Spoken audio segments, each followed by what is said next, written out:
አገልግሎት ወዲህ ልማት ወዲያ ምቾት ስልጣኔ ኤሌክትሪክ የለም ማለት አንድም ስራ ለመስራት ነው፣ ሁለቱም ደግሞ ለከፍተኛ ወጪ መዳረግ ነው። ኢኮኖሚ የእድገት ማማ ተሸንፏል። ስሜ ጋዲሶ እንዲሳ ይባላል። የቦይዝ ድርጅት ስራ አስኪያጅ 1144 ኪሎዋት እንጠቀማለን። ያለን ግንኙነት በጣም ቆንጆ የሚባል ነው ያለ። ለኛ እንዳጋጣሚ ሆነ ያሉትን በጣም በቅርበት ነው ያሉትና ስለዚህ ያሉትን ነገሮች ችግሮችም ሲኖሩ ብልሽትም ሲኖር ወዲያ ኮሚኒኬት እናደርጋለን።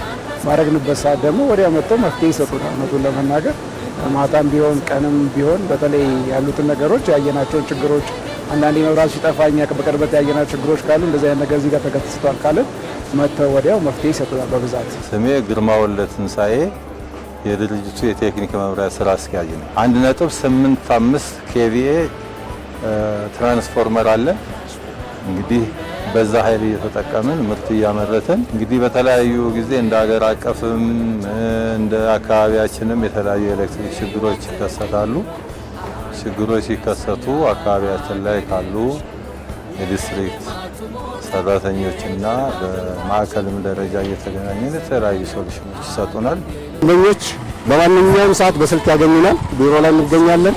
ተቋሙ ባዘጋጀው በዲጂታል ሚዲያ ላይ በዛ ላይ ቅሬታዎችን በሚቀርቡበት ሰዓት በፍጥነት ቦታዎች በመድረስ ቅሬታ እንቀርፋለን።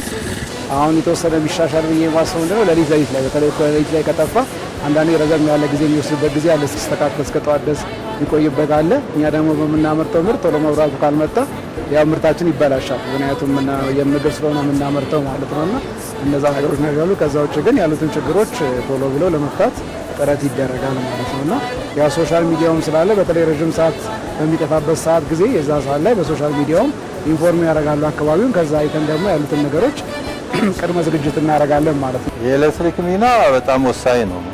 ምክንያቱም ኤሌክትሪክ የለም ማለት አንድም ስራ ለመስራት ነው፣ ሁለቱም ደግሞ ለከፍተኛ ወጪ መዳረግ ነው።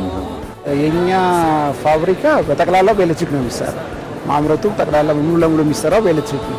ኤሌክትሪክ ከሌለ መስራትም አንችልም በአጠቃላይ ማለት ነውና ሁልጊዜ በቂ የሆነ ኤሌክትሪክ ኃይል ሳይቋረጥ ለኛ መድረስ በጣም መሰረታዊ ነገር ነው ማለት ነው ከብልሽትም አንፃር። ሁለተኛ ምግብ አምራች እንደመሆናችን መጠን ደግሞ የሰራነው ነገር ደግሞ ወደ ገበያ ማቅረብ አለብን፣ ከብልሽቶችም ደግሞ መቀነስ አለብንና ለዛ ለኛ ቁልፍ ነው ማለት ነው። ያለ ኤሌክትሪክ ምንም ነገር መስራት አንችልም ማለት ነው። በአብዛኛው ችግሮች እየተቀረፉ መጥተዋል። ችግር እስከ መጨረሻው ጠፋ ማለት አይሆንም። አልፎ አልፎ መቆራረጦች አሉ፣ የሚጠፋበትም ሁኔታ አለ።